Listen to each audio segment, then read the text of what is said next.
The Blaze Radio Network.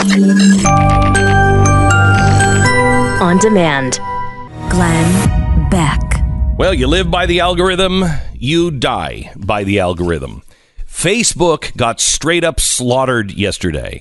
By the time Wall Street closed, Facebook shares were down 19%, wiping out $120 billion of the company's value.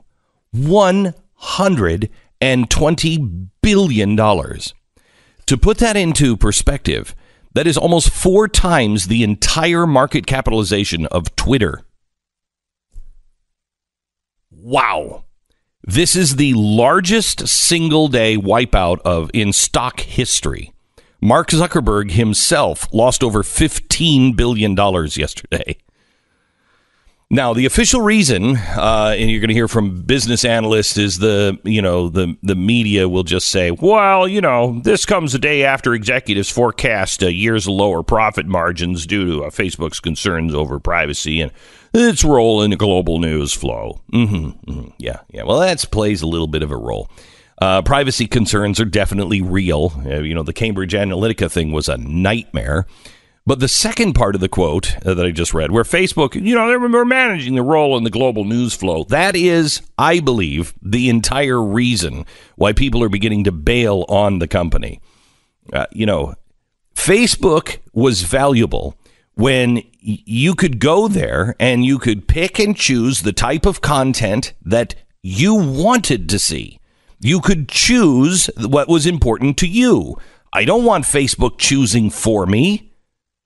Facebook's algorithm has been destroying media companies lately, especially the smaller ones, and even more so, what a surprise, those that lean conservative. The Independent Journal Review, this was a conservative site that focused on millennials. They had to lay off almost all of their employees back in February. Why? Because Facebook's algorithm was choking off their reach, and IGR is just one of the many that are struggling because of it. All of us in conservative media have felt the algorithm change like nobody's business. So now, why would Mark Zuckerberg and Facebook do this? A, it hurts their business. B, it hurts their own business model. It's because it's the typical progressive mindset. That's all this is. Listen to this quote from Zuckerberg a few months ago when he focused, where he laid out their areas of concern in 2018. He said, and I quote, "We feel a responsibility to make sure our services aren't just fun to use, but also good for people's well-being." Oh. So we've studied this trend carefully by looking at the academic research and doing our own research with leading experts at universities. Oh, well, if you're going to the university, people, you're going to be on the right path. This is the same progressives in Washington. It is with progressives in Silicon Valley. It's in the universities. They are, you are just too stupid. I don't believe you should be able to make your own decisions. I mean, you're one of the little people. Sit back for a minute and let us in the university, the educated egghead types. We know what's best for you. Are we too stupid to be able to pick the type of content that we feel is important? You're too much of an idiot to decipher fake news from real news. So Facebook is going to be the gatekeeper, so you don't hurt yourself. Don't run with those scissors.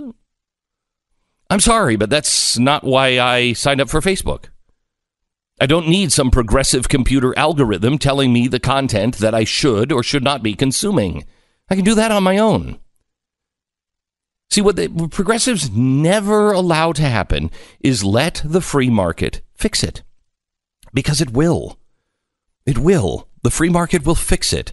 And if Facebook doesn't do it, somebody else will come up and they'll do it. Why is it that Facebook is the only one with the control of the algorithm? Why don't you have control of the algorithm? I want to see more of this, less of that. Why?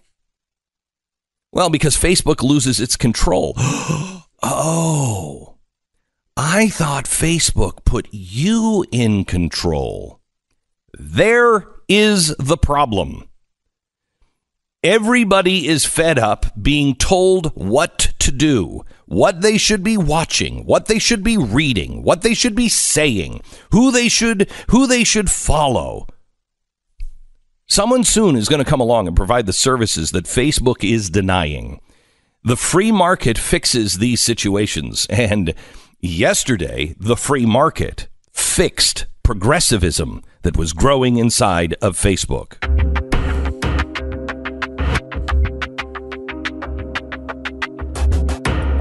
It's Friday, July 27th. This is the Glenn Beck Program.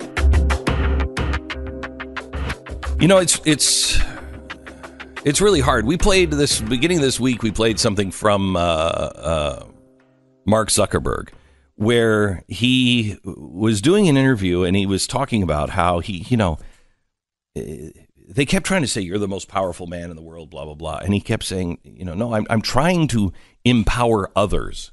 I'm trying to empower others. But he's not. But I do believe that is his intent, to empower others. But he is sitting in a situation where he finds himself as the guy being blamed for all fake news and everything else. Well, it's not his fault that there's fake news. We have to police ourselves. But we're not willing to do it. We're not willing to read more than just a headline. If you're not willing to do more work than just read the headline, and because you agree with it, because that headline makes you feel good, you immediately Facebook post it, you share it with friends. Well, that's how it spreads. It's not Facebook's fault. It's our fault. Because we're not fixing reason firmly in her seat.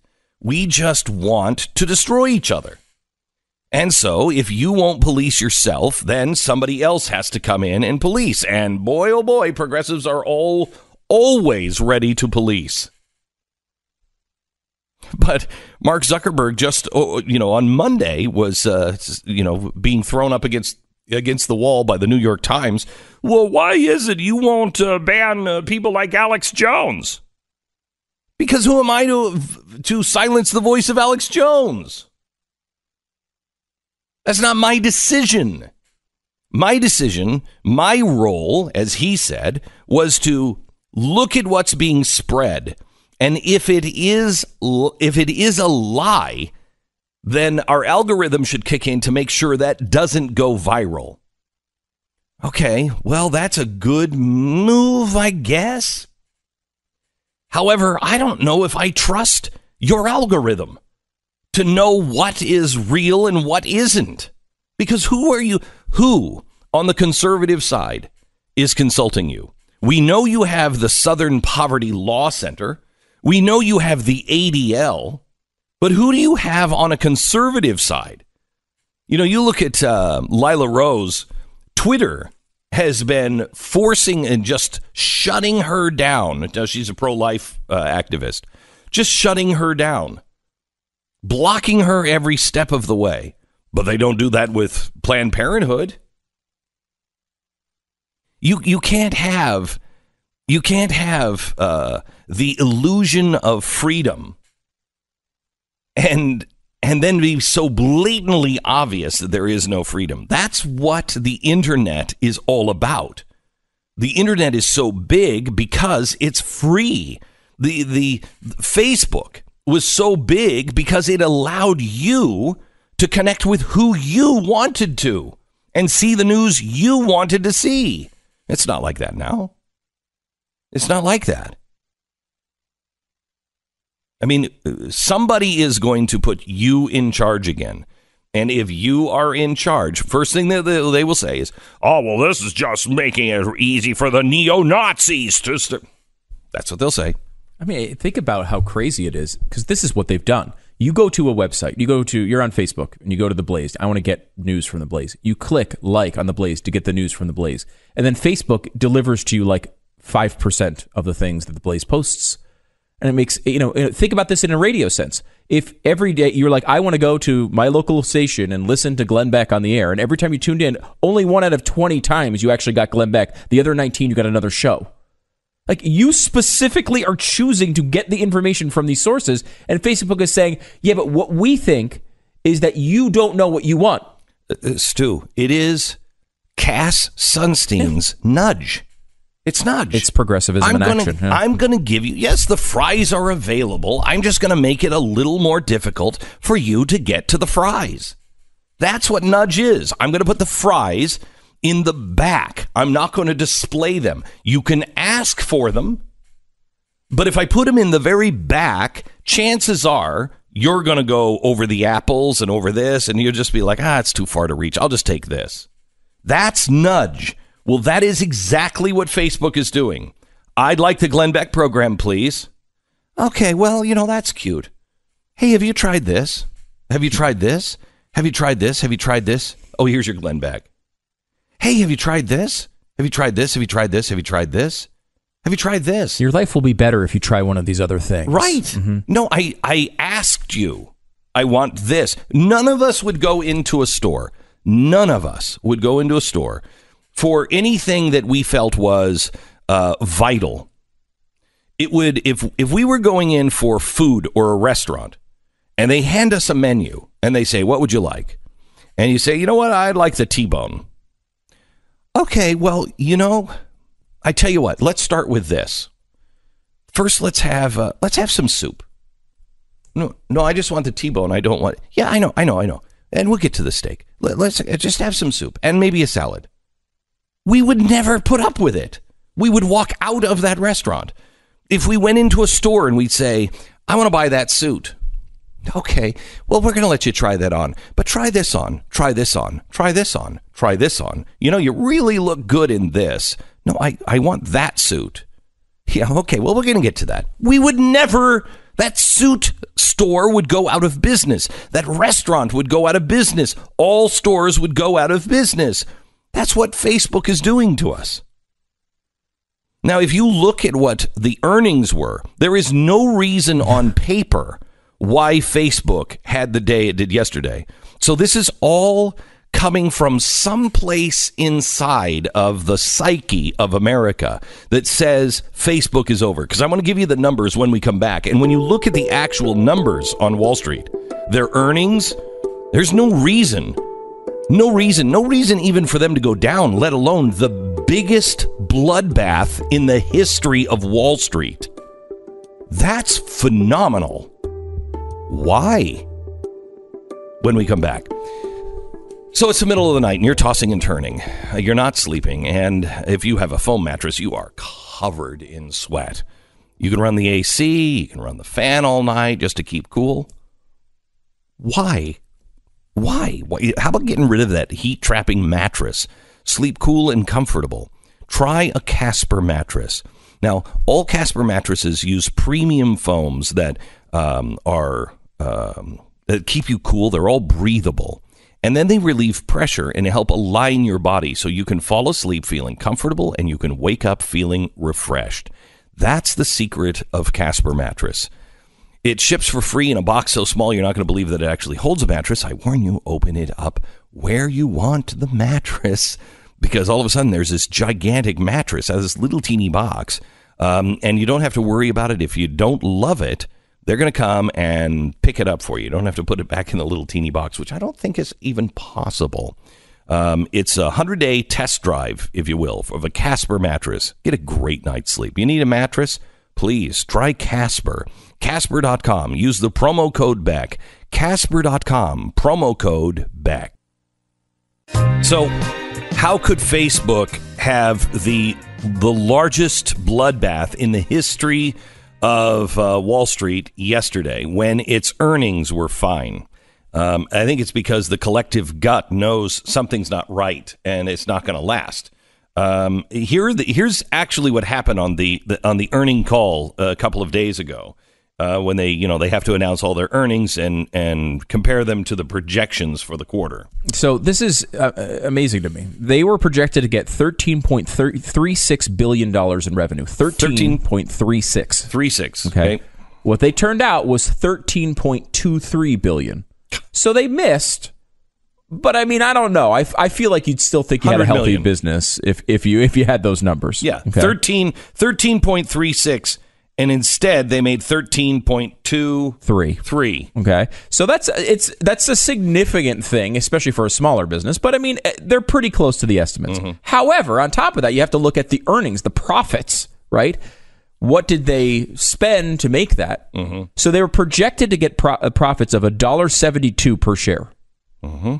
Their actual profits were $1.74 per share. So the profit went up. So it means actually they exceeded estimates. Right. They didn't make the amount of money, but they made in profit more. They were more efficient. More efficient. Yeah, exactly.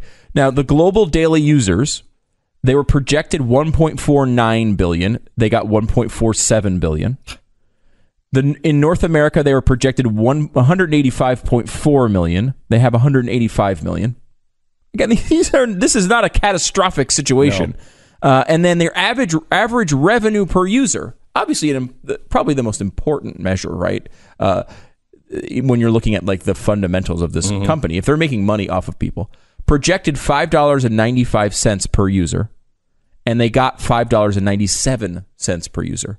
So they outdid themselves on profits and average revenue per user, and then they missed a little bit on the actual total revenue and some of the measures as far as actual daily users. But none of these, you can say, okay, well, hang on, that's something I need to watch, but it's certainly not something that you have a mass fire sale on. Is that a 2% drop number? Maybe. I mean, because, these guys a lot of times will look at these things and say, well, they're not growing at these furious paces that they were. Right. And now it's not going to have 30% growth. And they said they had a couple of lines, like there's some regulatory pressure in Europe with all these privacy restrictions that have restrained growth a little bit there. Mm-hmm. There were a couple of things that they said that were like, hey, we might not be growing by 45%. We might be growing by 35%. Like, again, these are little things, right? Can you imagine if you said, "Hey, by the way, your business is only going to grow by 35% instead of 45%." Okay, all right, thank you. Sign up for that one. Yeah. So, I mean, I don't like Facebook. I don't like the things that they do a lot of the time. Right. But I think you're right in that it's a perception. It's a perception becoming reality about Facebook. Again, I don't think the fake news problem is their problem. I think they made a mistake by taking ownership of it. Mm-hmm. When you say, hey, yes, it's our fault. We're the ones that are supposed to control whether people decide to share things that aren't true. And that is not your responsibility. Nope. But now it is. Now it is. You've made it your responsibility. Yep. And I don't think that it is. And it's not something you can control. Because once you have an algorithm to do something, the market is going to make an algorithm to do something else. Yeah. I mean, they'll just find ways around. That's the deal. That's the problem. That's why you have to have a moral society and a self-governed society, because you're never going to be able to stop it all. They'll find a way to do it. And now Zuckerberg has made it his problem. Oh, it's our fault. We should have done. No. And you're putting people out of business, and nobody is even talking about that. Let me go to Wayne in Ohio. You're a publisher of a local newspaper, Wayne? Yes, I am the only media source in the county with a population of about 50,000 people. And about 5,000 people have proactively reached out and liked my page, presumably because they want my content. But when I publish something on Facebook, about 500 people will see it, and Facebook will offer me a chance to, quote-unquote, boost my post for $5 because they are holding my own readers hostage and strangling my content because they want me to pay to reach my own readers. And that's the problem. Incredible. If I want to boost my reach, it shouldn't be with the people who said they want to see it. I should be paying to boost my reach to a bigger audience, which is how it used to be. It's right, and that's the way it should be. It should be. I mean, and another layer of this, and I don't know if Wayne is on this bandwagon or not, but I mean, a lot of these companies that are publishers paid Facebook millions of dollars to get access to the people in the first place. So they paid Facebook to build a large audience, and after they gave the money to Facebook, Facebook said you no longer can reach that audience. I don't know how that's not a gigantic scandal. Yeah, it's bad. It's bad. Wayne, good luck. Good luck. God bless. Thanks.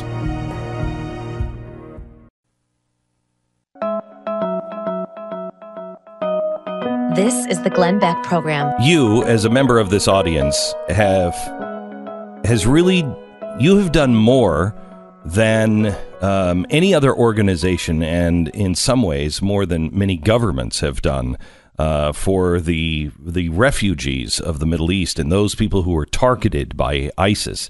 And you continue to do so as part of our Nazarene Fund project with Mercury One. I'm going to tell you about a really,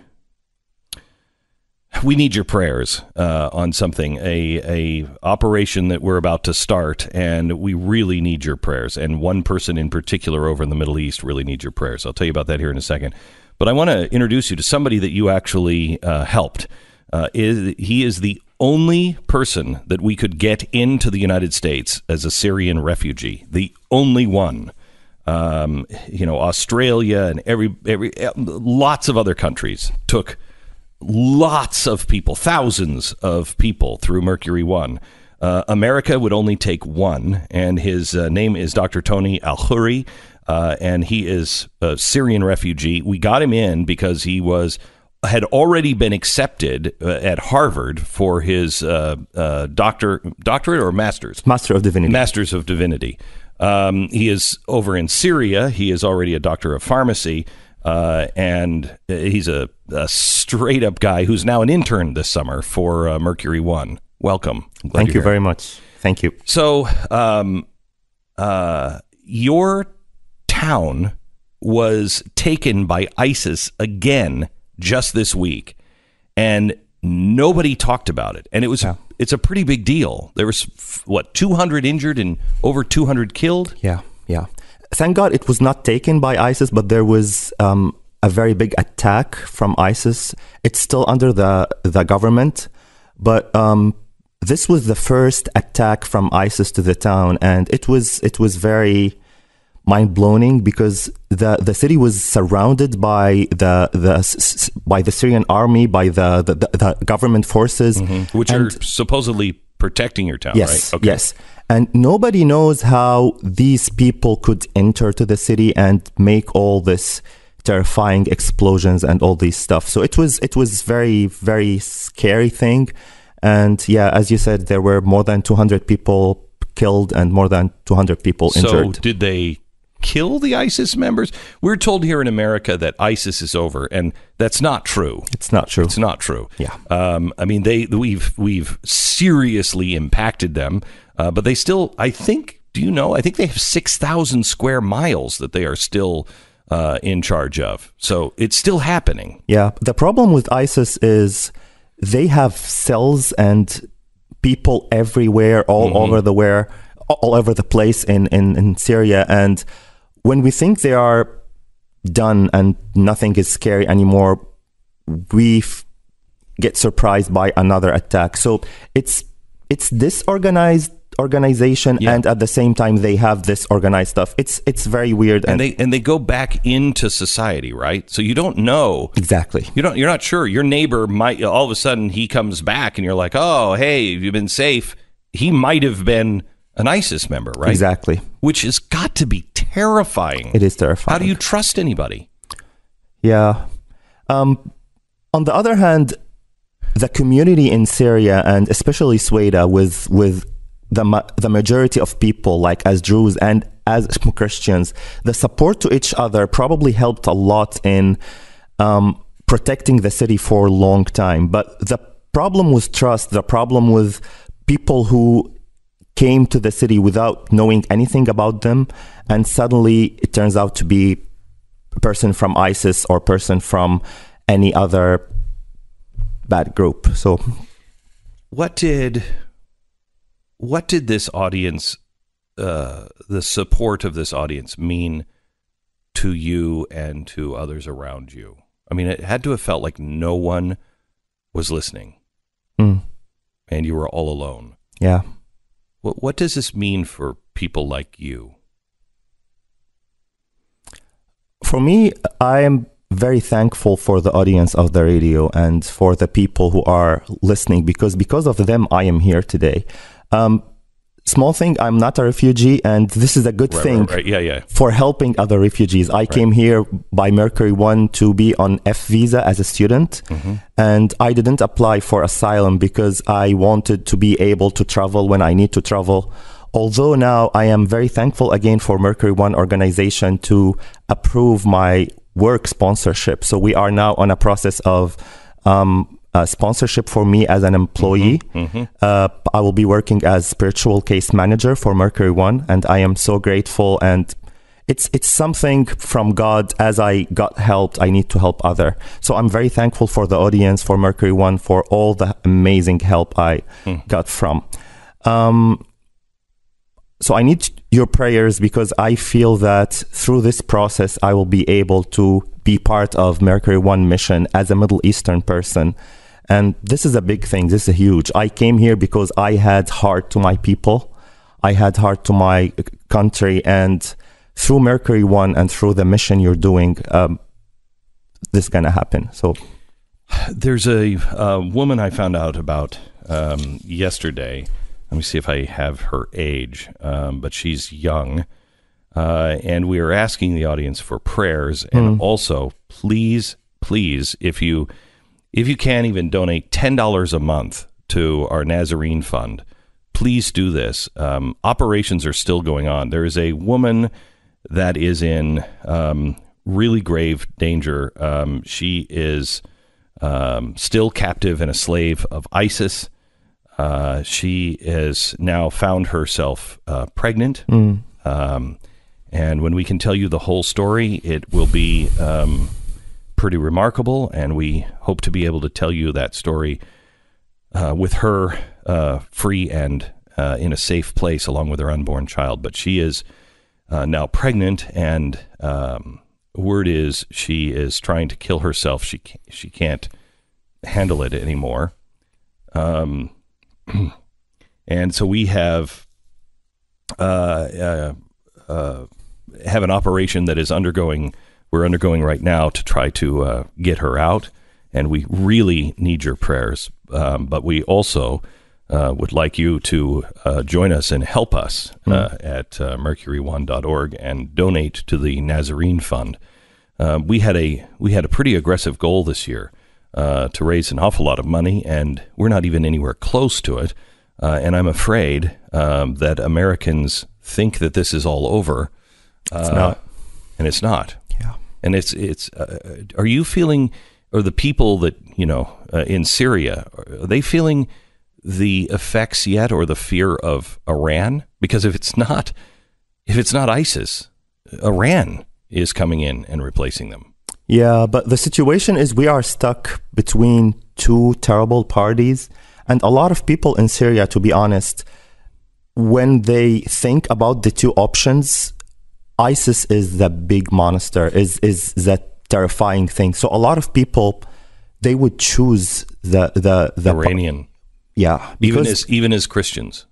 Yeah, because it's more political situation than religious situation. They're not killing them because of their religion, but because of their political views. And now all people are tired of politics, and they want to practice their faith and their life and their school and their work.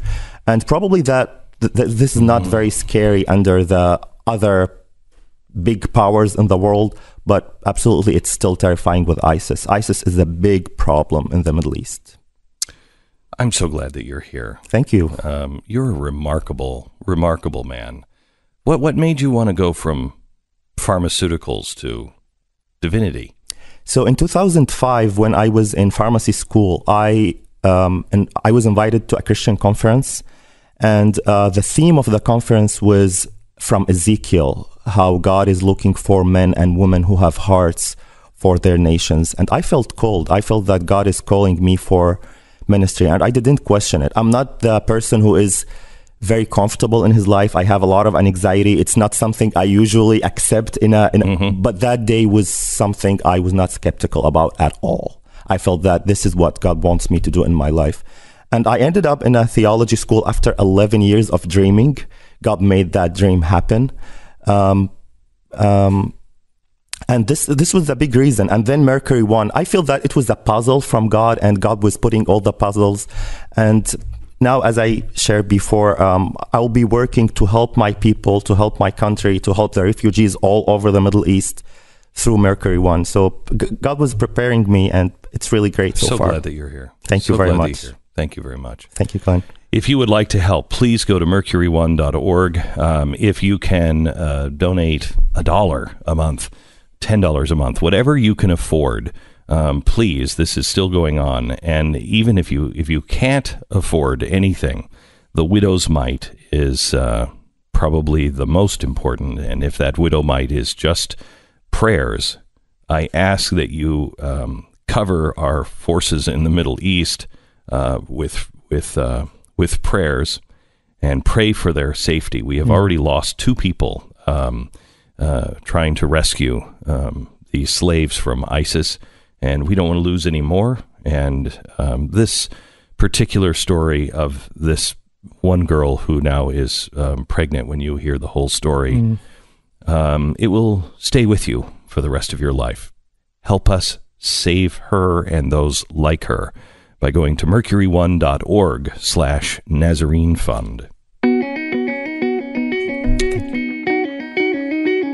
I want to tell you about our sponsor this half hour. It is Car Shield. Taking your car in for an oil change, and boom, the mechanic comes back out and says, yeah, you needed something else besides an oil change. You're like, no, I didn't. I just wanted the oil change. This happens all the time. I took my truck in from the ranch and brought it in and needed an oil change, and a guy came out and it's like $6,000 worth of. And I'm like, no, wow, what kind of oil are you putting in that? It just needed it was having some real problems and had to be fixed. As I'm freaking out, I went, wait a minute, does Car Shield cover this? Called Car Shield, covered it. They covered it. That's what you need. That's why you pay for something like Car Shield. If your warranty is out on your car, do not sweat the oil changes. Don't sweat that little light that goes on and says check engine. Get Car Shield now. Carshield.com, carshield.com, or call 1-800-CAR-5100. That's 1-800-CAR-5100 or 6100. If you mention the promo code BECK on either the website or the phone, you're going to save 10%. Carshield.com. Deductibles may apply. Sometimes...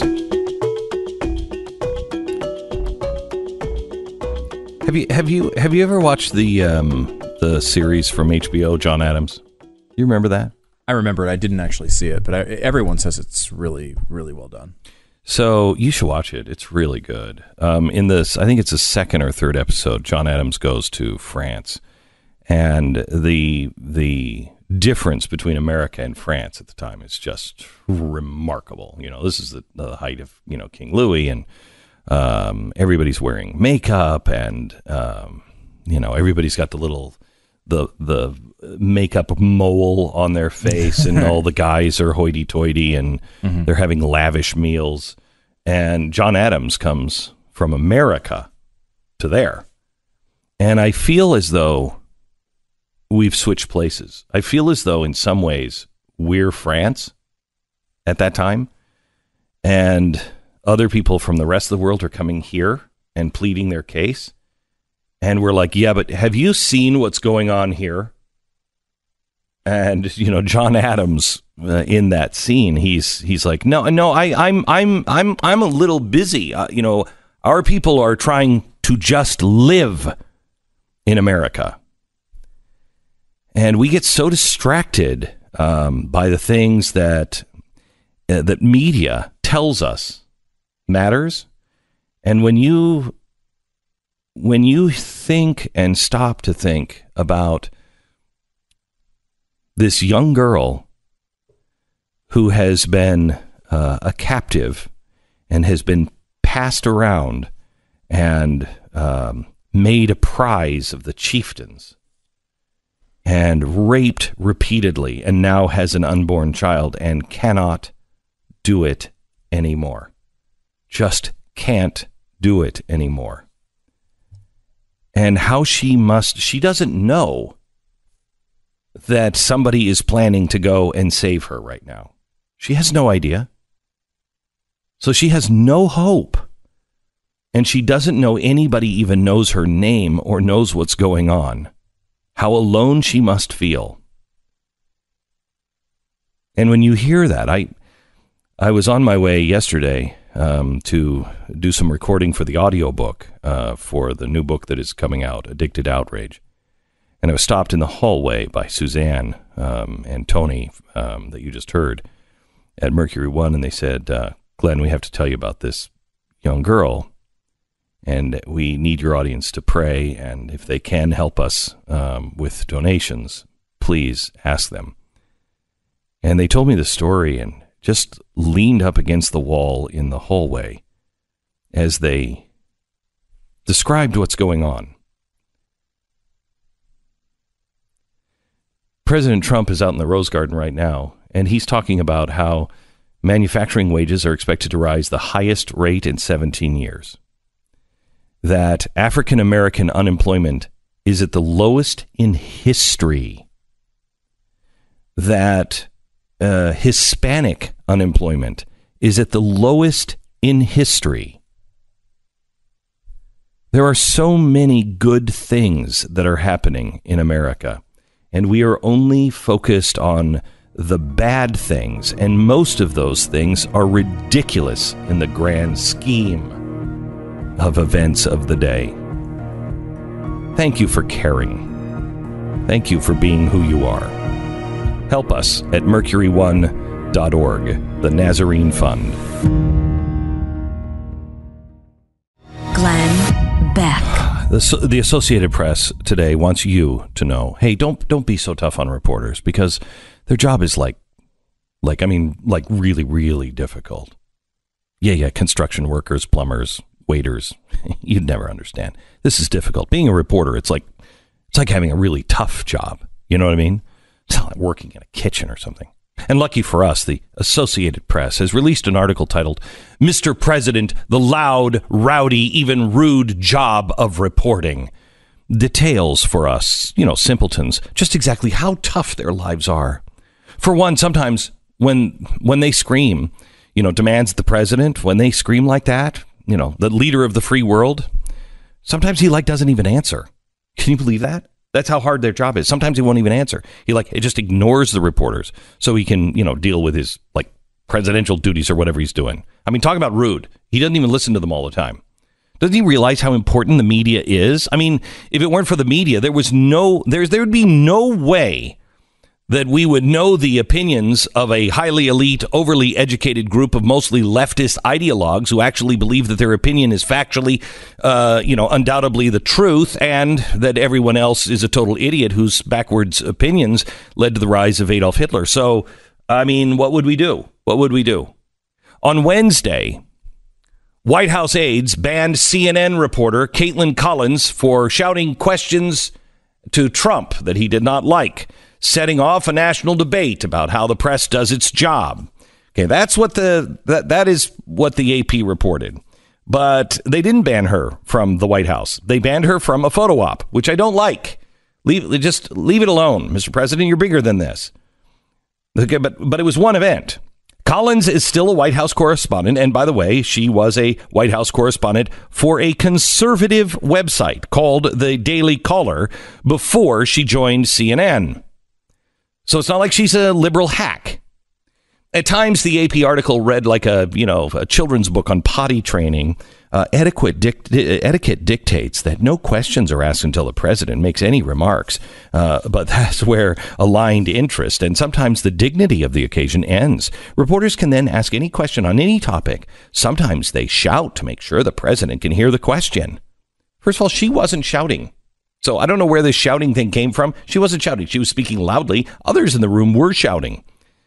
But the AP is showing their true colors. It's coordinated disdain for President Trump, who they refer to in this article multiple times as the former reality TV star. Oh, my God. Really? I mean, yes, he is a former reality TV star. We got that.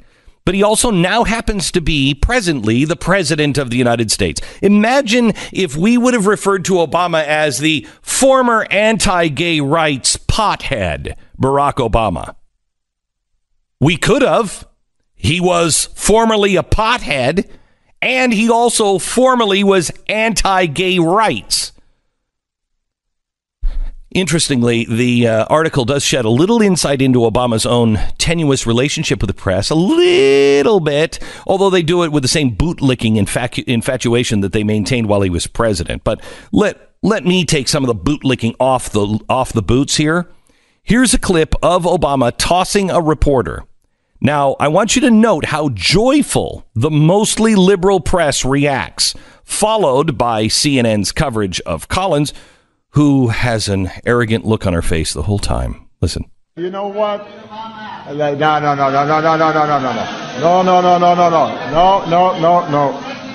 Hey.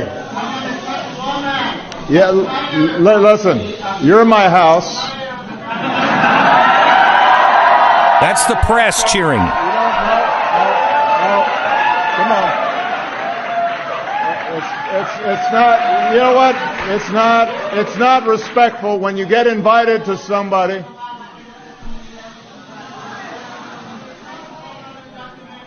You're not gonna get a good response from me by interrupting me like this. I'm sorry. There's the press. There's the press corps booing a member of the press corps. No, shame on you. You shouldn't be doing this. Come on. Can we escort this person out? Okay.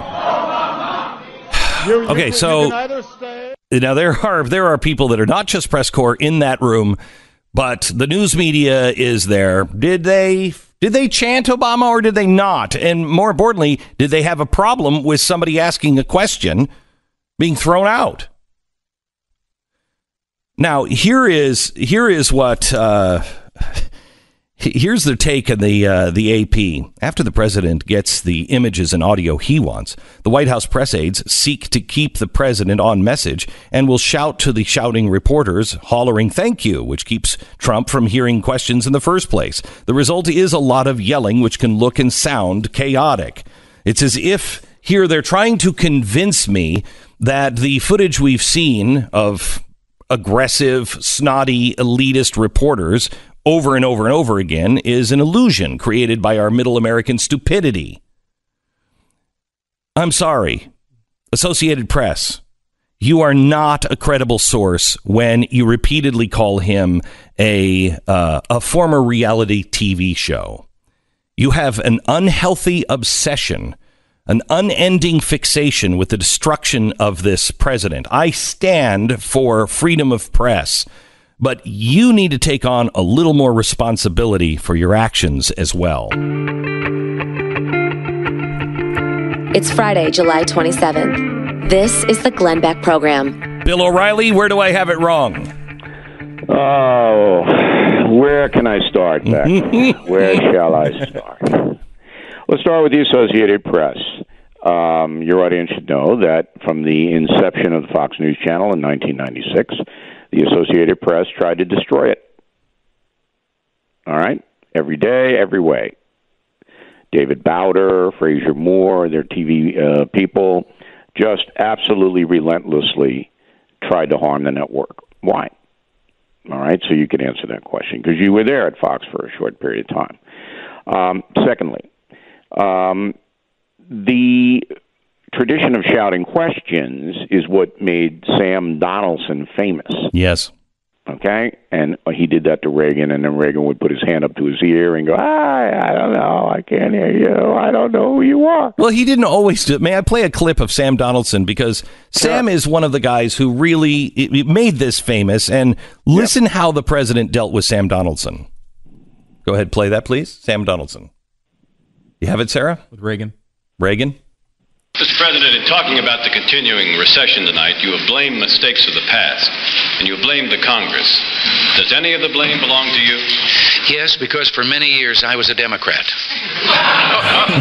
I mean, that's the way the president should deal with it. Yeah, and Dan Rather was the same way, and Bill O'Reilly was the same way. Mm-hmm. I never covered the White House, but I was super aggressive as a reporter. I don't remember ever yelling anything at anybody. I would pick my spots, but, I certainly can't say I was timid. I don't think she was yelling. Who, Caitlin? Yes. I don't think you know what? It really doesn't matter because and I can tell you this because I know this for a fact, because we investigated on BillO'Reilly.com last night. What rankled the White House was that she was told there was not going to be any Q&A, yet continued to be very aggressive and assertive in asking her questions to the president, who obviously didn't want to answer them. And then, would you have done differently? I probably would have done it differently. In her position? Here's how I would have done it. I would have asked the question, and when he did not answer the question and kept saying thank you, as you pointed out, then I would have said, will there be a time, Mr. President, when you'll answer the questions about Mr. Cohen, Michael Cohen? That's what I would have done. And therefore, I wouldn't have come across, look, this is the truth. Anyone who likes President Trump or supports him in any way despises CNN and Caitlin. All right? But she's not a CNN person. She came from the Daily Caller. No, I know, but she works for them now. And as we pointed out last week, there is a culture at CNN that demands you be disrespectful to Donald Trump. I talked to a CNN person this week, and I said, can you name one person on your network, one, in a position of visibility, anchor, high-profile reporter, who's even moderate toward Donald Trump? And there was silence. There is not anyone, not one human being working for the corporation that is even moderate to the man. So the culture is get him. And so Caitlin knows that's the culture. And Caitlin has prospered in CNN from her display. But for the American people, if you took a poll today, they would say she was out of line by probably 55-45. So, the point is that the press has devoted itself to removing Donald Trump from office. That's what they want to do, and they're not going to stop doing it. And if they can embarrass him, that's points for them, because that's the culture. So let me play one more clip for you. I know you remember Helen Thomas. Listen to this. Yep. Mm-hmm. Play the Helen Thomas clip. Ask you, Mr. President, your decision to invade Iraq has caused the deaths of thousands of Americans and Iraqis, wounds of Americans and Iraqis for a lifetime. Every reason given, publicly at least, has turned out not to be true.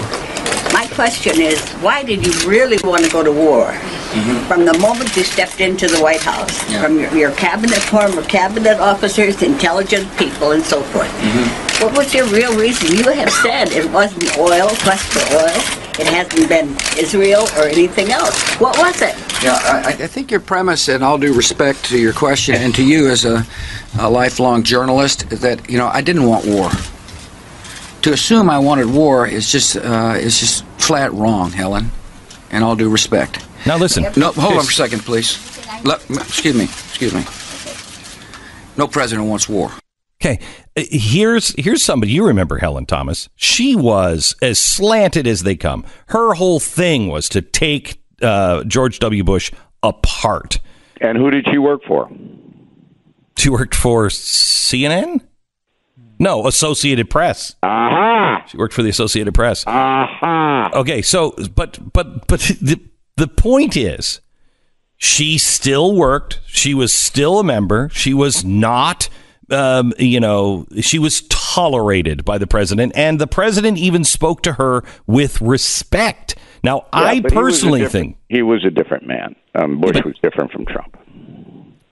But there is something to be said for the office. You don't, Oh, absolutely. That's why, when the CNN reporter yesterday was told that he's not going to answer any questions, she should have backed off. I don't mind the question being asked, but as I said, if you're not going to answer, just say, so well, when will you answer? Do you have a problem with, because, we were there with James Rosen. We saw what Obama did. Obama was much worse to the press than this guy is. And they didn't really say anything about it. Only a couple of times did they kind of get upset about the way President Obama was treating the press. Well, they loved Obama, though. We're almost stating the obvious to your audience and the American people. The American media, generally speaking, is corrupt and has been for decades. Helen Thomas despised President Bush the younger. Right. Sam Donaldson despised Ronald Reagan. I was in a Washington bureau when I was working for ABC when Sam Donaldson came storming in one day after a presidential press conference, and he was screaming, "Mommy told him to say that. Mommy told him not to answer my question. So maybe we should interview Mommy." And he was talking about Nancy Reagan. This is in front of the whole Washington bureau at ABC. He loathed, Donaldson loathed Ronald Reagan. And Roone Arledge, the president of ABC, loved it because he was of the show business look. Donaldson is like Howard Cosell. People are going to come to us to watch, and that was the whole thing. So if anybody in this country believes that the media is fair and seeking the truth, you must be breathing. And I don't think that's not my point. I don't believe they're seeking the truth either. They have they shout about their rights, but they don't. It's a culture, right? And you're rewarded for being corrupt. You're rewarded for trying to embarrass Donald Trump or George W. Bush or Ronald Reagan. You're rewarded for that. My point is, as the president of the United States, and a guy who they like to point out was a reality show guy, find the better way. Don't start kicking people out.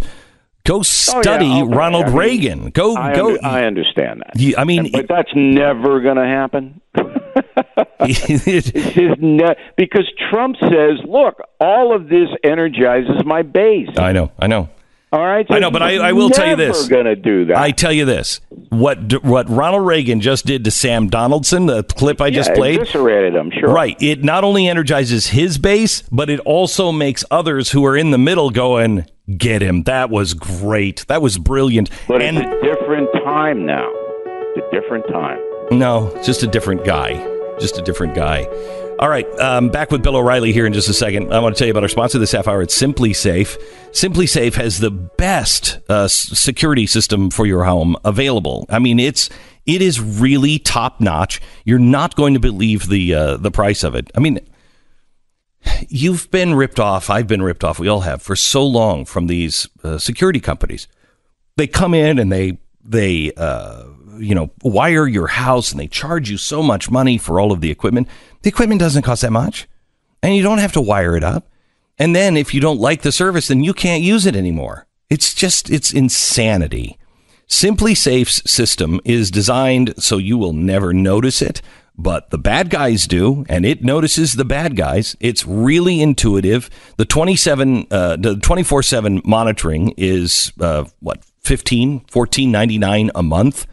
It will dispatch police and fire. It is rock solid. You own it. No contracts, no wires. Protect your home today with Simply Safe. Go to simplysafebeck.com. Grab your security system for a 10% discount now at simplysafebeck.com. simplysafebeck.com.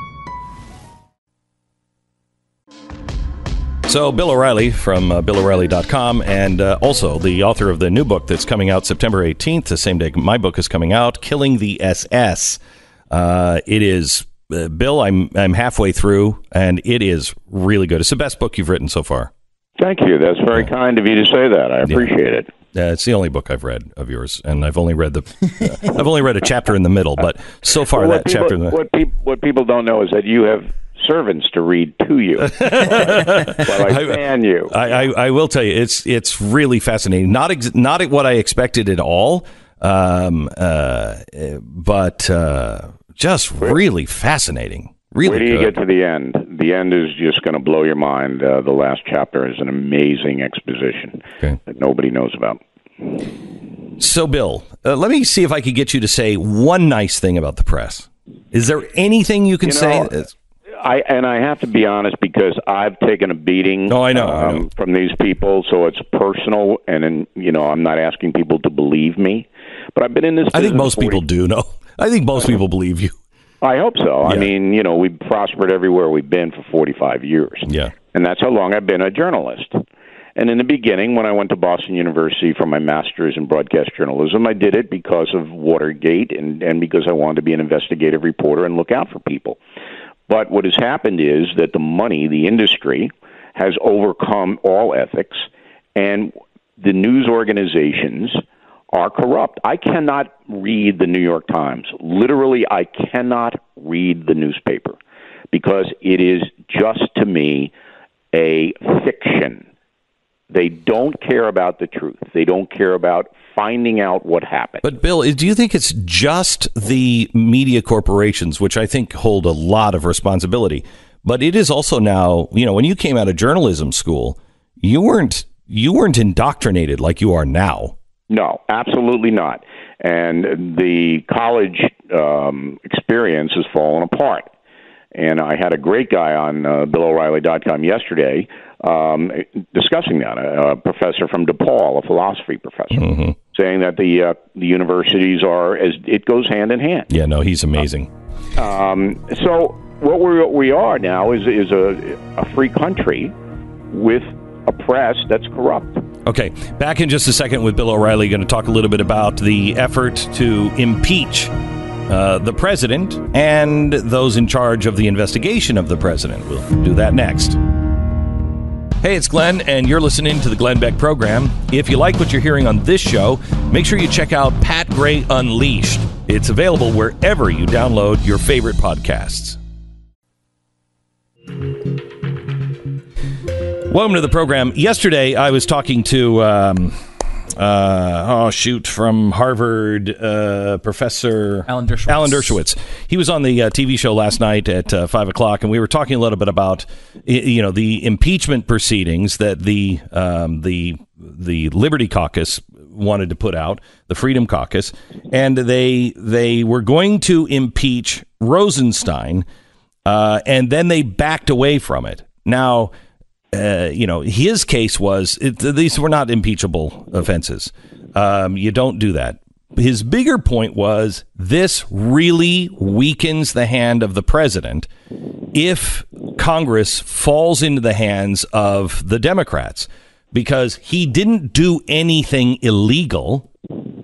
And he said impeachment has to be about legality. And if it's not, then you can file the papers against the president. Do you agree with that, Bill? Yeah. I mean, I think if you diminish the original intent of impeachment by using it to punish a civil servant like Rod Rosenstein, who's obviously doing the wrong thing, that leaves the door open to punishing anybody you want, including the president, with a mechanism that wasn't designed for that purpose. But I like to cut through all the BS, and people don't even know who Rod Rosenstein is or why they're mad at him.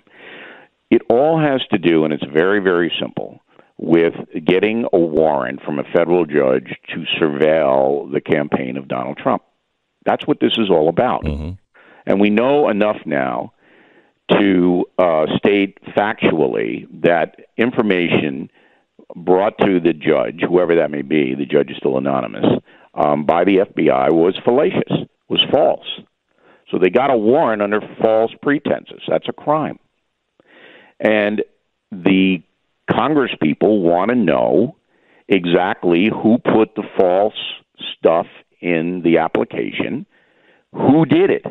Well, wait, what's the false stuff? I can see that the false stuff is that the FBI was using rumor as fact. Rumor about Donald Trump and his associates working with Russian people. They were rumors, not facts, but they were presented to the federal judge as facts.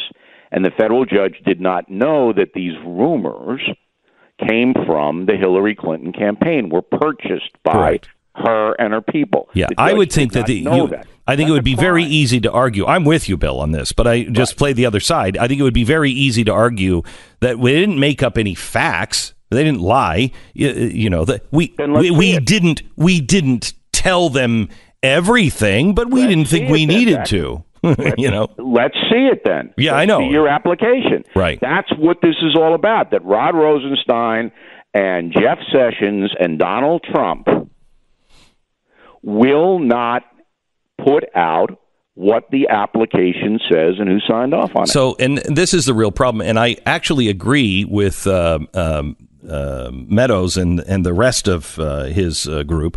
When you have somebody in justice who is running an investigation that Congress has oversight on, and you subpoena. I mean, if you subpoena me, if Congress subpoenas me and I don't show up, I go to jail. If a court subpoenas me for a speeding thing, I go to jail if I don't show up. This guy is not showing up. He's not producing records. Why isn't he in contempt of Congress, at least? Why aren't they just throwing him in jail on this? Well, they never do that, number one. They very rarely back up their rhetoric with action. They could cite him for contempt, but Holder was the former Attorney General, cited for contempt as well. I know. On the Fast and Furious gun thing. Right, but if you don't ever back it up, contempt means nothing. Well, that's what Congress is they don't back it up. But if I'm President Trump, I order Rosenstein to put out the documents, give them to the congressional committee that subpoenaed them now. Why aren't they? If he says no, I fire him. Why aren't they? It's speculation, Beck. You want me to speculate? Yeah, I do. All right, because I don't like to do that. I know. O'Reilly.com, where it's a no speculation zone. Yeah. The only thing that I can think of, and I don't have any information to back this up, is that in the application to the federal judge to get the wiretap on the Trump campaign, the FBI cited a lot of seamy stuff, a lot of salacious stuff that they heard, and that Trump doesn't want that put out to anybody. And that's the only different than what we've already heard. I don't know that.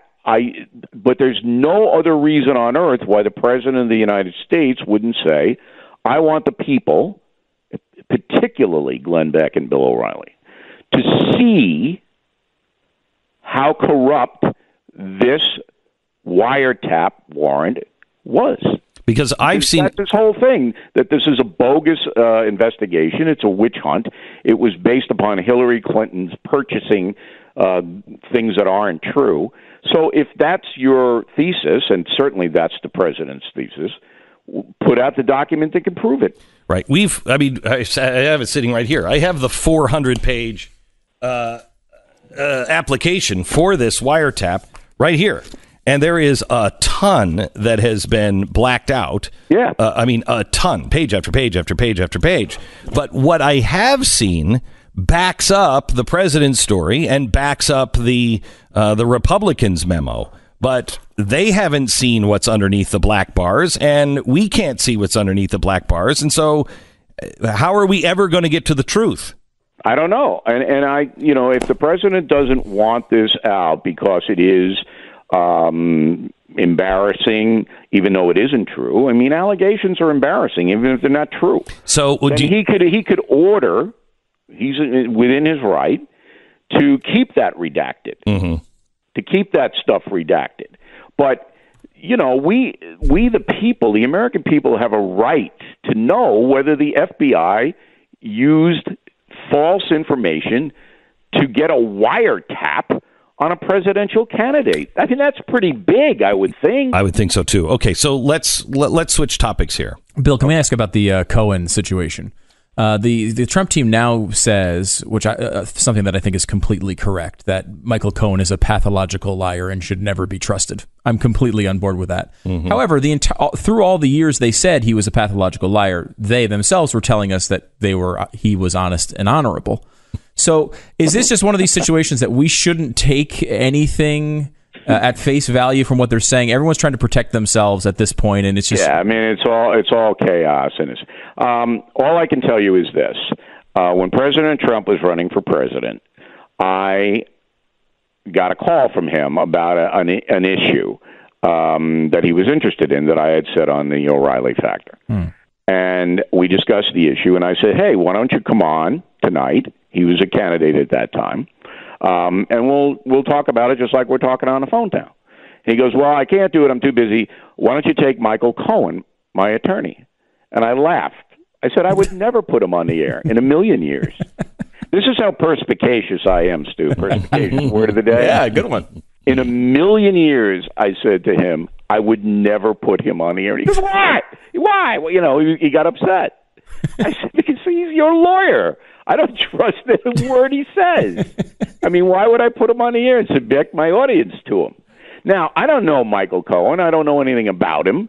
But, he's what they call in New York City an operator, and that's not a phone operator. Yeah, it's like a mob attorney. He's a guy that's your word, not me when the lawsuit comes, right? He's a guy that's just around, and everything he does is either to get money or to get fame. Mm-hmm. And we all know who these people are. I never use them.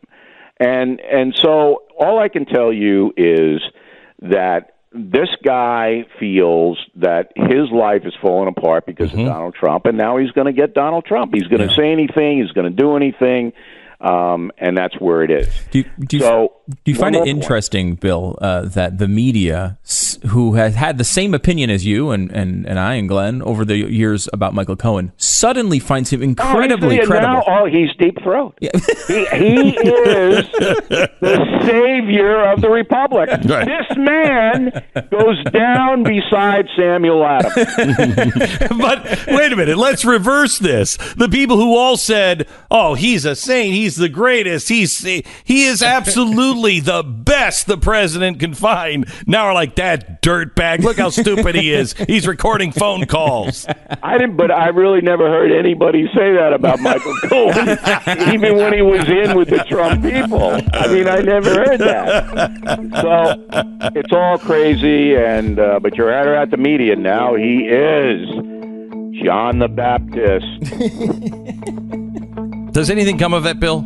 Anything come of that? I don't think so. I think it's all been discredited so much, the Mueller investigation including, that you'd have to have, a tape of Putin and Trump on a Caribbean island going, we're going to get that Hillary and you're going to help us, right? That's right, Mr. President. You'd have to have that tape to convince the American people. Bill O'Reilly from BillO'Reilly.com. Thank you so much. All right, guys.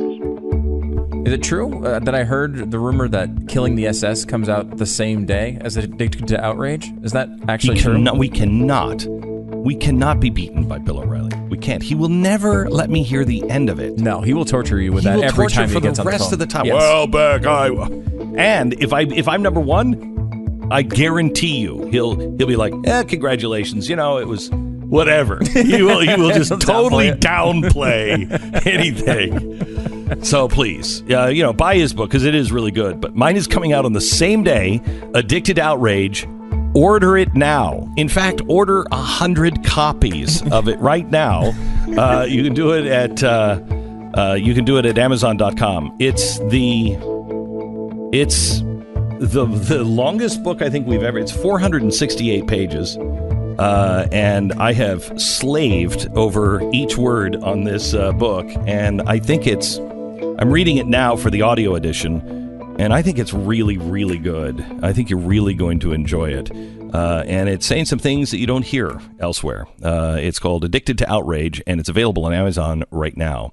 Comes out September 18th. All right. If you remember, July of last year, Bitcoin had just crashed by 40%.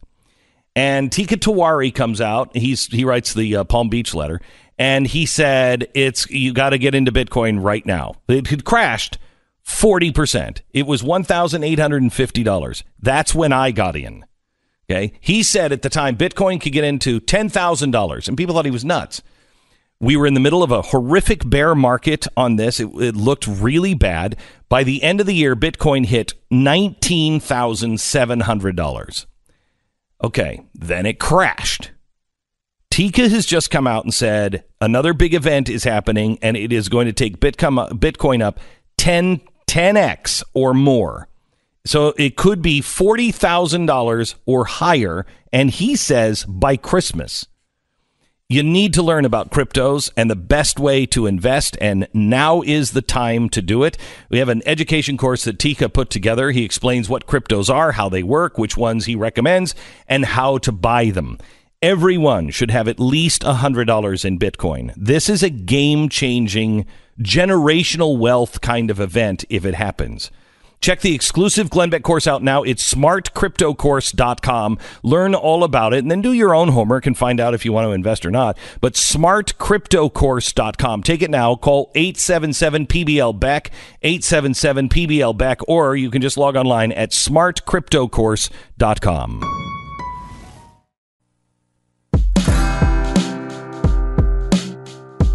Glenn Beck. Man, if you live in California, I want you to listen to the next hour, because I'm going to give you some information on your state and what your state has done to you. Just on energy, there's a heat wave going on, and it's a little different in Texas than in California. In California, they're talking about there's a heat wave, could be 90. Oh, could be 90. It's been 110 for a week. Basically, there's a heat wave. If that's what you describe as a heat wave, Texas is in a heat wave from about April until Halloween. It's just miserable this summer here. And have you heard any talk about brownouts or blackouts or anything? I have not heard anything about it, no. No, I've heard people say, oh, my air conditioner just went out and I had to wait 2 days before it could get fixed. But that has nothing to do with the state or the electricity. In California, they were saying, turn off your lights at night. Oh, and just only use them during the day. That's when I need my lights. Well, turn them off. And the case is always, you can't have, growing clean energy without giant government subsidies and if you're going to favor things like fossil fuels. Well, I mean, Texas is pretty clearly an oil state, natural gas, lots of it here. Also the number one wind power state in America. Yeah, when you hear the comparisons, because I asked the staff, I said, I want you to look into California and find out, how exactly do they get their power? Where does their power come from? How much are they paying for it? And compare it to Texas. And it is remarkable. It is absolutely remarkable.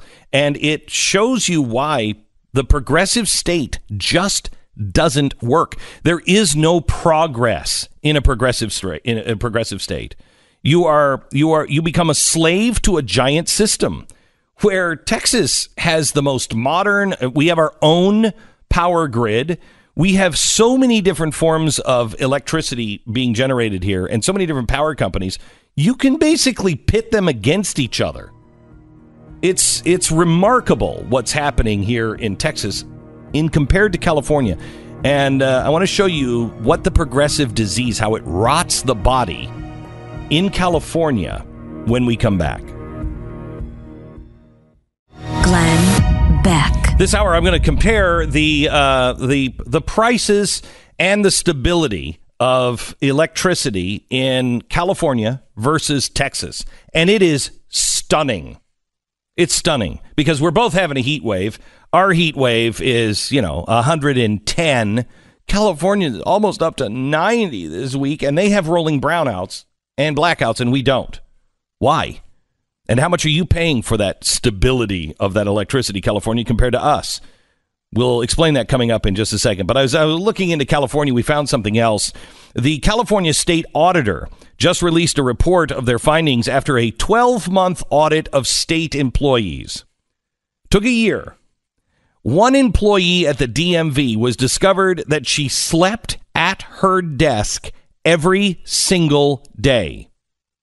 Sleeping. Doing nothing. Sleeping every single day. The auditor found that this employee wasted 2,200 work hours between 2014 and 2017. Now think of this. This went on between 2014 and 2017, her sleeping at her desk every day. How fast would you be fired if you were sleeping at your desk?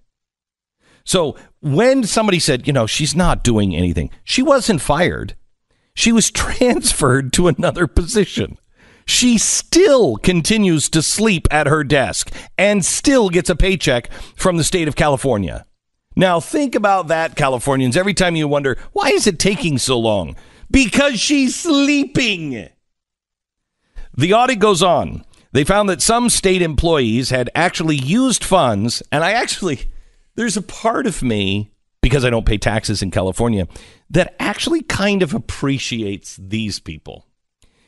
They found that state employees had actually used funds to build a tiki bar on the back of a state-owned building.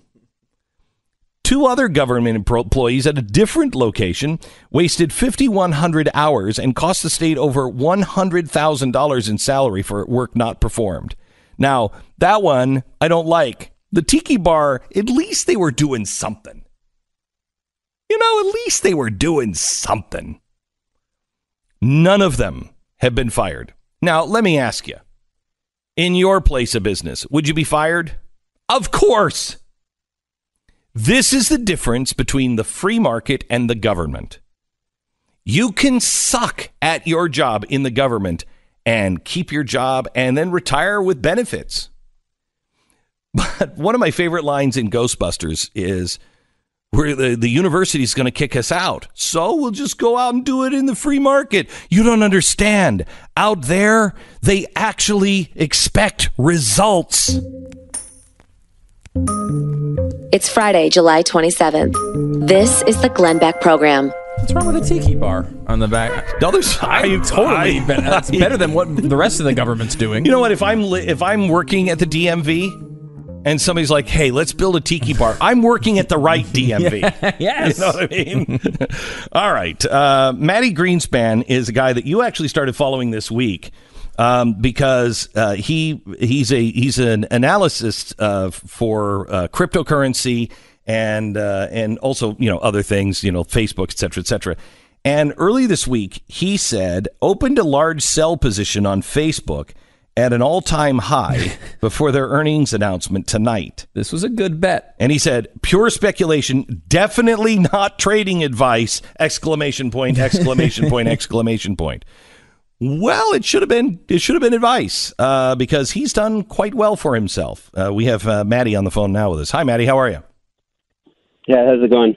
Pretty good. Better for you. Yeah, not as good for me as it is for you. It was a fluke, okay? Can you walk us through how you came up with, because you decided, this is before the call, everyone's really positive, Facebook at all-time highs. You decided to go the other way, and can you describe the trade and what you did? Yeah, so I was just looking at the charts. All-time high was 214 at the time, dollars per share. I was just thinking, this is a lot of hype around this earnings announcement. And even if they come out with fantastic numbers and beat all of the analysts' estimates, the next day there's going to be a hangover from that, right? Because stock traders like to think long-term. I personally, I deleted the Facebook app from my phone. I still have an account, but I deleted the app from my phone. I know a lot of my friends who've done the same. Mm-hmm. A lot of people don't use it as much anymore. I mean, they have a great service and all. It's just, I don't know, people are just not using it. So I have a strong feeling that my children might not have a Facebook account. Yes. So long term, I don't see it there. So I said, you know what? Even if they have a great earnings report, we still might gap down the next day. And then Little did I know I was about to take part in the biggest stock crash in U.S. history. Okay, so now you took a position using 1.58% of my equity with a 5x leverage. Explain what that means. Correct. Explain what that means. So, of the total equity in my account, I used about 1.6% of all of it. So I'm a very diverse trader. I have a lot of different investments in my portfolio. If you look on my portfolio, or there's a link in my Twitter bio, you can actually see everything that's in my portfolio that I'm holding at the moment. And basically that means that I was using 1.6% of it. And of that money, I was using 5 times leverage, which basically gives 5 times the buying power on the money that I was using. And so if you very risky trade. If you would have been wrong, it meant you would have had to pay those extra $4, right? For every dollar you bet, you would have had to cough up if you were wrong. So the way that the platform works on eToro is, let's say you allocate $1,000 to a trade. So basically you're going to have a stop loss somewhere in there, which will basically stop you out before you lose the entire $1,000. Now, if you're really wrong and the market's closed like it was last night and the market gapped up, there's a small possibility that some of that, might have come out of the rest of your equity. But that's a really far-fetched scenario. Most likely, if you allocate $1,000, even if you're on high leverage, that's about what you can expect to lose given where your stop loss is. All right. So if you would have done this with $1,000, how much is that $1,000 worth today? I haven't done the math. Well, let's just come up with something that maybe you have done the math on. If someone, and definitely not what you did, but someone like you, if they would have, you just fill in the numbers. Somebody like you, definitely not you. Right. So if you do $1,000 and you're expecting to take 100% profit, that would be $1,000 of profit. If you so that would basically be how it works out. That's no. What I'm asking is, how much money did you make? Seriously. It wasn't a lot. It wasn't a lot, and maybe enough for a nice weekend away. Not enough to buy a house yet. It's an amazing trade, though, and I was interested too, Matty, on your looking at cryptocurrencies, because that's you're known for that, if I'm correct. And yeah, we've been talking a lot about cryptocurrencies. We've followed the whole run. I mean, it really is. It's an exciting sort of situation, and people have made ridiculous gains like this in a lot of the cryptocurrencies. But also, I mean, the last year has been, at least since the beginning of the year, been really scary. What are you seeing coming forward with that? So, cryptocurrencies are very new. Bitcoin specifically, if we look at it on the entire time frame, it goes through these kind of boom and bust cycles. So because it's something that's so useful for everyday people, and because it's coming online so quickly, basically what you get is these periods where so many people are interested in buying at once that the price can surge, quadruple digit, like thousands of percentage points within a very short amount of time. What happens is at the end of that, it has to come down at some point, come back down to reality. So generally speaking, after a 1,000-point rally, you'd expect to see even a 70% or 80% plunge after that. Correct. But usually it doesn't return to the where it was before. So it just maintains a little bit of the gain after the entire boom and bust cycle. Are we headed towards a boom cycle, do you think? I'm very optimistic. I hope so. Certainly it would be better for everybody involved if we saw more steady inclines. Yes. Because that would basically give it a better case for a use case scenario. Anybody who bought, in December at $20,000 per coin is right now kind of sitting on their hands and biting or biting their nails, or both at once. You'd be flexible. But yeah. So. Or have teeth in your butt, which would be weird. That would be very strange. Exactly. So it would be a better case for the store of value and to be used as money. However, the way it's worked out in the past is that every cycle is a little bit less percentage-wise in the previous cycle. Yes. So over time, as we reach full market penetration, we should see a lot of that volatility leveling out. But we won't. That could be years away still. And if you are somebody, do you believe this is still at the place where it can be generationally? It can create generational wealth, or at least, is it? Yeah, my grandfather in 1920 bought AT&T. Is it that kind of thing? Well, it's more of the kind of thing where you have now an alternative to central bank / government money. No, but I mean, far as a stock, if your grandfather bought, AT&T in 1920, and then just sat on it, that's a great, generational wealth creation item. Is if you buy Bitcoin now and you just sit on it, do you think it has that kind of potential? Well, judging from the past, and obviously past performance is not an indication of future results, but over the last 5 years, it's done, I haven't done the math, but probably somewhere along the lines of all of that AT&T stock in the last 100 years. But you don't think we're at the end of it? It doesn't seem like it to me. I mean, anything is possible, but at this point, it seems like we're at the low in the cycle. We've seen a 1,000-point rally. We've seen almost 75% drop. Now we're kind of evening out.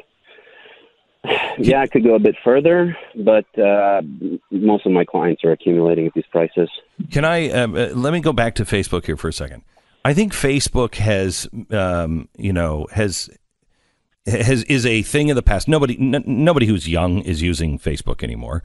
And they kind of took on the responsibility to be the arbiter of what's true and what's not, and that's not really their role and can't be done. And it feels like it's over. Do you think it is? Are you going to now reinvest in Facebook? Or are you done? Just think about it. I mean, very likely 3 months ago, Mark Zuckerberg was sitting in a war room thinking about his path to the White House. For me as an investor, I tend to invest in things that I personally identify with. As far as stocks are concerned, they're going to be usually brands that I'm using or I agree with their long-term vision. And you don't now with Facebook. That's clear. No comment, sir. Matty Greenspan from eToro. Also, you can follow him on Twitter at Matty Greenspan, M-A-T-I Greenspan. Thanks a lot. Yeah, I'd like to also answer your previous question. Would you be fired if you got caught sleeping at your desk? I believe I would not, and I've seen studies that show this is a healthy concept. I agree, too. I'm going to bed. Healthy for you or healthy for the business? For both. There we go. There's various studies. Thanks a lot for having me on. Have a great day. Thanks, Matty. Bye-bye. I'm a little tired. I got to be honest, Glenn. I'll join you. Yeah, I would love to. We should have him back to talk about the concept because I actually, we run our business like this to where, if you're in charge of your own day, you do however you do. You just have to get it done. That's not the way it's happening at the DMV. Sleeping on they're not getting their work done. It's not like, I slept all day, but I got everything done. No, that's not what's happening. They're not getting the job done. All right, let me tell you about our sponsor this half hour. It's Mercury Real Estate. There's something weird going on in real estate right now. Home prices are at all-time highs again. There's been a run, and there's this really weird shortage of homes because the upper price is so high, and so there's this shortage of homes that are reasonable, and that is where the real money is to be made. It's just this weird thing, but now is the time to sell your home. Real estate agents I trust. RealestateAgentsITrust.com can help you do that. Nice people who can get the job done. I'll even take a jerk, but I prefer not to. But I just want somebody who can get the job done. Ultimate scenario, somebody who has the same kind of values that I do, understand my family's needs. The market has a really good campaign that is going to actually sell my house. We found great agents that don't just show up and agree to list your home as is, the way they've been advertising for years. These people, they know your market. They know curb appeal, landscaping, trim, paint, windows, first impressions. They know professional staging and making sure that they have the right pictures online.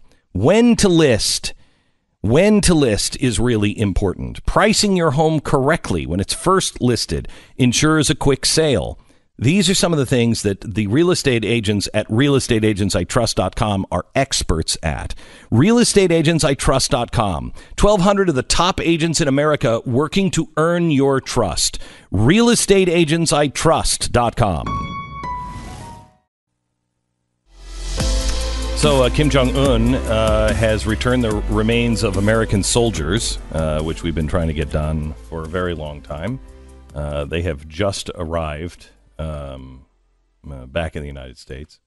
Kind of bothers me that some have been, returned home with a UN flag wrapped around the box. If it was a UN soldier, maybe. I mean, we weren't fighting under the UN flag there, were we? God help us. Were we? It's a good. Even if this leads to nothing, which is still a very reasonable possibility that this thing falls apart, and Trump has been quite clear about that. Yeah. We don't know where this is going to be in a year, but it's worth a shot. There have been a couple of things that have come out of this that are positive, such as this, so Otto Warmbier. All right, like there was, although there was some interesting reporting on that this week as well. But there has been something that has come positive that's tangible. Yeah. And it's great for the families. And, if it leads to nothing, we at least got that. At least got that. It's worth a shot. So, what are you doing this weekend? I've got to record this stupid book. This book is the bane of my existence. Well, it's the longest book you've ever written. Yeah. Isn't it? It's 468 pages. They sent it to me and they said, okay, we want you to go and try to edit it down. So I cut 20 pages and then added another 120. So they were just like, okay. So it's the longest book I've ever done. And I haven't read my own book for the audiobook in a long time. This one I really feel passionately about. And I want it read in my own voice, but it's 35 hours. 35 hours. So every waking moment I have, like this weekend, I'm going to go see Mission Impossible, and then I'm going to record the book. So every waking moment you have outside of the Tom Cruise movie? Yes. Okay. Every waking moment. No, I know, because Pat and I did the audio book for, I think it was Arguing with Idiots. Yeah. We voiced it. And what a process that is. Just never stops. And it's annoying because you're reading a book, but when you read a book, silently, you're reading it in a different way than you would read it when you're actually sort of performing for an audiobook. But you also can't ad-lib at all. There's it's not a normal way of speaking. So you're reading a book word for word exactly. And as soon as you screw one up, they stop you and they make you redo it. Yeah. Not me. Yeah, well, you're just that was the deal. That was the deal. I said, I'm not stopping. I'm going to change it. And they're like, well, we really can't, really, because it's my book. Right. And they're like, well, you really shouldn't. It would be different than the book. Good. Then you have two different versions. Yeah, it's double great. the product. I mean both of them. And so there is some ad-libbing. Much to the chagrin of Simon & Schuster, there is some ad-libbing in this. And it's, I think it's better that way. Yeah. It's a little funnier as well. By the way, you can grab it online now. It doesn't come out until September 18th, but you can grab it online, both the hard copy and the audiobook, Addicted to Outrage. You can get it at Amazon.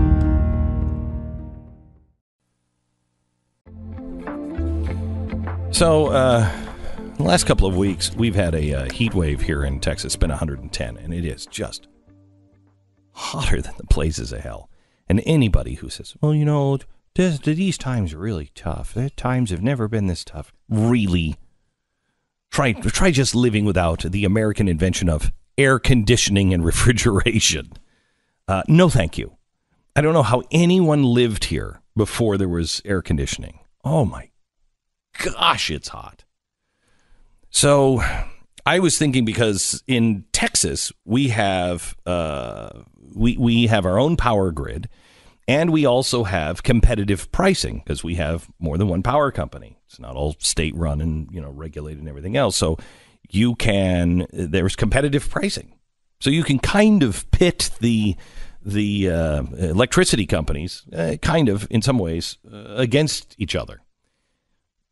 However, because it is the free market, they price it on demand.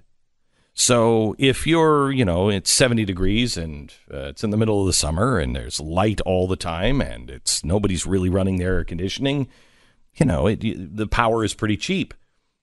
If you're in the winter and everyone's running their heater, or you're in the summer and it's 110 and everyone is using air conditioning, then the price of energy goes up. But that's what gives us the stability of not having blackouts like California, because we don't guarantee our electrical companies a profit. Sorry, we don't guarantee it. But we also don't restrict you from charging. So the free market works. And so I've been looking into the difference between California and Texas, because we don't even have a fear of rolling blackouts. The national average price for electricity is, rounding to the closest number, 10 cents per kilowatt hour. That's the national average. California's electricity is 5 cents higher. It's 15 cents a kilowatt hour. So 50% above average. Yes. Okay. In Texas, Texas has 8 cents per hour. So 20 cents or 20% below average. Correct. Wow. Think of that. Now they have all of the, they're Silicon Valley. They've got all the high tech. They have everything else. They're all super, super green. They have all of the resources that Texas has, except they're not using any of them. Texas is the largest state that is a net exporter of energy. California, on the other hand, imports more electricity than any other state.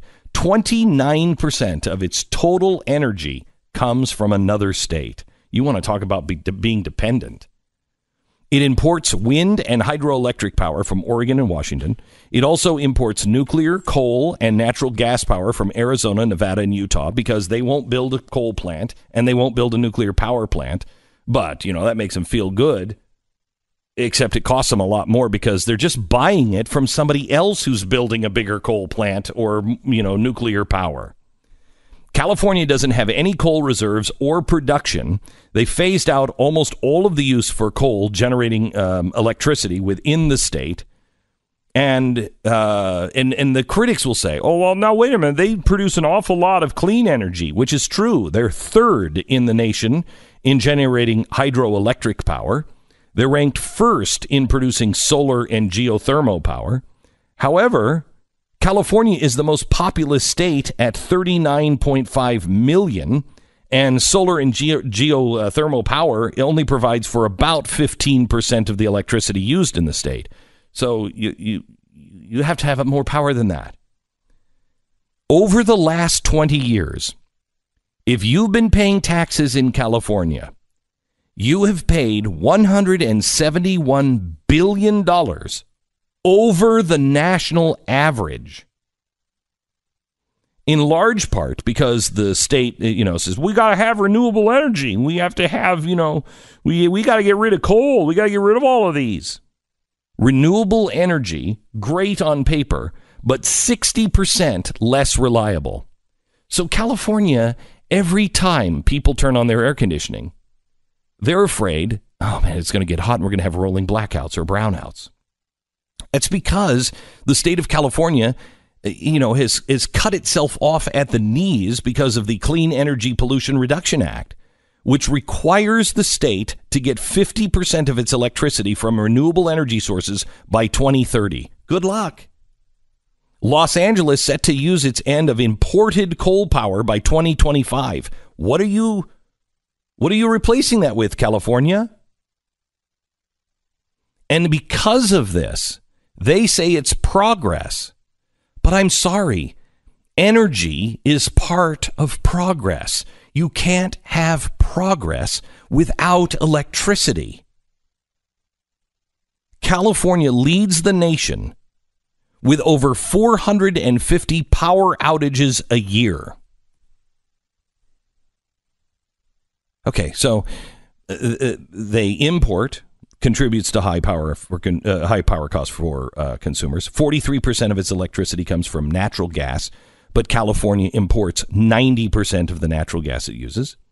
California is playing a game with their neighbor states. They're saying we don't want to have coal, but they're the model child. Oh my gosh, we are so clean. But underneath the table, they're just paying somebody else to be dirty. And I guess that makes them feel good.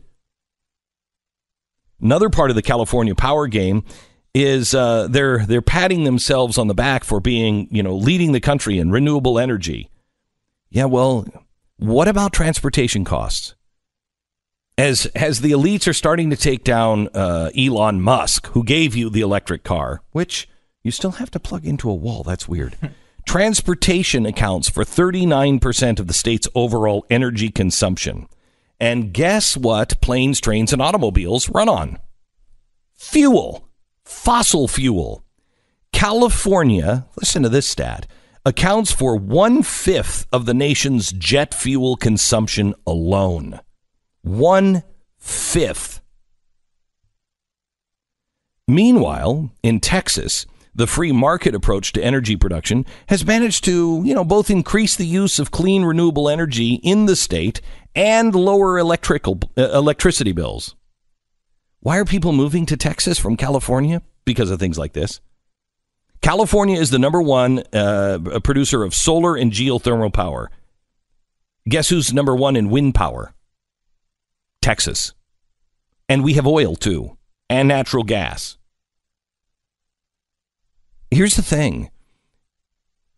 You can't stop using one thing until you can replace it with another. And you can invest in something new and be, on the cutting edge, but not before you have a safe place to land. I mean, I appreciate taking care of the environment. And California is one of the most beautiful states in the U.S. and one of the most beautiful places on Earth. It's fantastic. But look at Los Angeles. It's a garbage dump. And you are the ones who are saying that you're so clean and green. You have to start using common sense. You have to start using the free market. There is no progress without power. I'm not a slave anymore. In Texas, I'm not a slave. I'm not a slave to, the government here. My business is not a slave. My business is not a slave to taxes. My business isn't a slave to energy costs. And I'm not a slave to the whims of Mother Nature either. In Texas, I don't have to worry about, oh man, I'm going to be home and I'm not going to be able to use my TV, my lights. I mean, what is the point of living in a civilized society, living in a modern first world country, if I'm experiencing blackouts and rolling brownouts like you would expect in Africa? It's the United States of America. It's California, the home of Silicon Valley.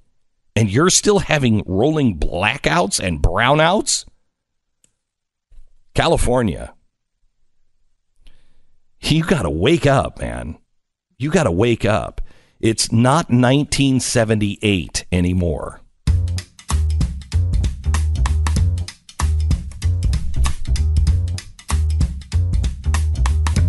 Now, if we can only cure the giant straw problem we're having in the United States and the world. Right. Globally, 500 trillion straws are used by each person every day. That's too many straws, guys. Why are you using so many straws? Okay, so what did the fourth grader say that is now quoted as the actual fact that the United States uses 300 million straws? 500 million straws a day. A day. By the way, again, that sounds like a joke, what you just said. What did the fourth grader say in his research? It's legitimately from a fourth grader who called companies and estimated what the total number of straws were, and it's being quoted by major media sources. Okay, now to put that number into perspective, all of the Disney parks, now think of the number of people that go to the Disney parks. A lot of people. Okay? All of the Disney parks worldwide, their whole thing is just to sell sodas and things to drink. Sure. They use 115 million straws a year. A year. A year. A year. Think of just how ridiculous this is. There's probably not a human being in the United States that consumes more soda than I do. Probably not. I mean, I use more. I drink more soda than it was more than double the amount in a study where they used an excessive user of soda. I drink double the amount of what they said an entire household was excessively. So I am like I use more straws than anyone in America, right? You'd think. Yet still, I don't think that I use straws at the pace that you would need to have, because it's basically like 2 straws a day for every single person. And it's like, well, 2 straws a day, certainly possible. Certainly people do it. But the average for every person in America is 2 straws a day. I can't tell you the last time I used a straw. Maybe right, like a week ago. Cans, you have. Now, if I go to a drive-through or something, that's when I use it. That's when I use it. But, are you really going through 2 straws a day? No. Most people are not. Most people, the number's not even close to that.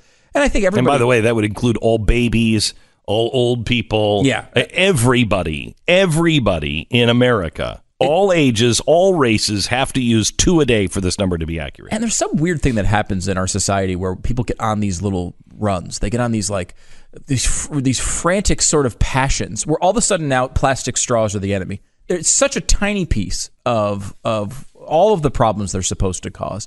Not to mention their replacements, largely paper straws, are the worst creation mankind has ever. Worse than any horrible weapon. Worse than any man-made biological disease. Like, it's nothing. It's like I cannot stand paper straws. But I thought this was amazing. They came out with the biggest polluters when it comes to ocean plastics. Mm-hmm. The United States, 300,000 metric tons of mismanaged plastic waste in the global waters. It's really bad. 300,000 metric tons is a lot of garbage. Now, Brazil is slightly higher at 500,000 metric tons. Bangladesh at 800,000. Nigeria at 900,000. Malaysia at 900,000. Thailand at 1 million. Egypt at 1 million. Now, remember, the United States is 300,000 of this. Sri Lanka at 1.6 million, the Philippines at 1.9 million, Indonesia 3.2 million. Now you're talking 10 times what the United States is putting in the waters, and we're the big problem here. And China leads the list, 8.8 million. We're at 300,000 metric tons. Now that is a big difference. We are not the problem here. Now, part of the Chinese and some of these other countries' waste is we ship a lot of our plastics to China to be recycled, which is funny because recycling is one of the things that's causing the plastics to get in the water in the first place. It's supposed to cure all these problems, I thought. But, so China is getting a hold of our garbage and then dumping it in the water. I don't know how it's our fault. I don't know how we're responsible for that. I thought they were supposed to recycle it. Right. Wait a minute. Do we know that they're dumping our stuff in the garbage? I mean, into the ocean? That's the defense, because people will say, well, wait a minute. You can't say that China's the leader. I mean, we're shipping our plastics there. And then to have them be recycled and reused into something. I'm completely blaming China for that. If it's one of these things like, hey, you want our stuff to recycle? Wink, wink. Then I have a problem with it. Right, but it's not. It's like if you put your garbage out in front of your house and then the garbage company came and just dumped it all over your neighbor's lawn down the street, that can't be your fault. Right. I thought he was taking it to the dump. I didn't know he meant the Johnson's house was the dump. I had no idea. All right. I want to talk to you a little bit about your filter in your air conditioning unit. If you are running your air conditioning, anything like we're running it here, have you ever used your air conditioner this much? Have I ever? I can't. I guess we both lived in Tampa. It's on all the time. All the time. Right? So it just doesn't stop. Anyway, you have to replace your air filter because it's sucking in all of the dirty air. And this is what makes your air conditioning break down. So replace your filter. Do it. Now, you can go to filterbuy.com and get your filter, and they'll deliver it to your house. They'll put you on a schedule so you don't have to forget about it. They carry over 600 sizes. They ship for free within 24 hours, but you got to change your air filter. FilterBuy, family-owned business. All of the filters made here, right here in America. So do it now. Filterbuy.com. Save time, save money. Filterbuy.com. Filterbuy.com. Thank you so much for listening all week long. Thank you for tuning in today, and thanks for watching us on The Blaze. We'll be back on Monday. Whole new week of shows. Enjoy Mission Impossible. Opens this weekend.